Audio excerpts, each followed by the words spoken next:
হচ্ছে ফুজায়রাতে Fujairah Kalba park, Kalba beach park. আসলে ঘন অন্ধকার সমুদ্রের সাইডটা, এই সাইডটা হচ্ছে সমুদ্র।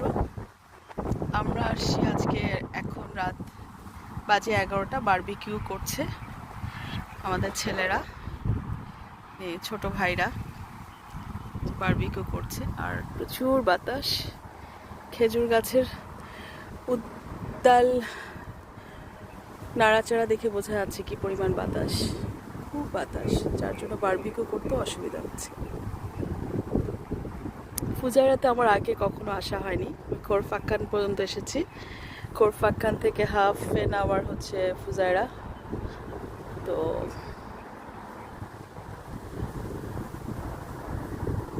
সেই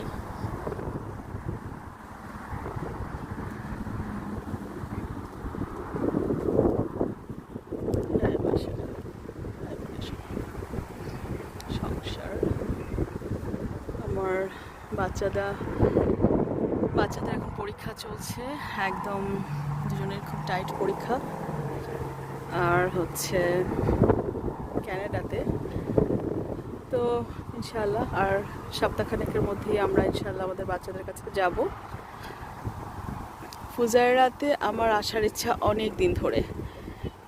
আর এটা হচ্ছে সমুদ্রের পাশে একটা পার্ক, কর্নিশ, এটাকে বলে কালবা বিচ পার্ক মনে হয়, বিচের পাড়ে। সেজন্য এত রাতেও এখানে বারবিকিউ করা যায়, কোনো রেস্ট্রিকশন নাই, শুধু পার্কিংয়ে সারা রাত ধরে টাকা নেয়, সারা রাতই পেমেন্ট করতে হয়। যেখানে পার্কিংয়ে অন্য জায়গায় 10টার পরে আর পেমেন্ট লাগে না, কিন্তু এখানে লাগে।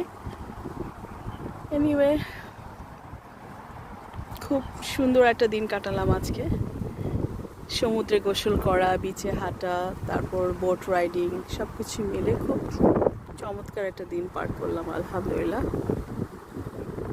কারণ কথা বলছে ক্যানাডায় ওর বন্ধুর সাথে, আর আমি প্রকৃতির সৌন্দর্য দেখছি, অপার সৌন্দর্য।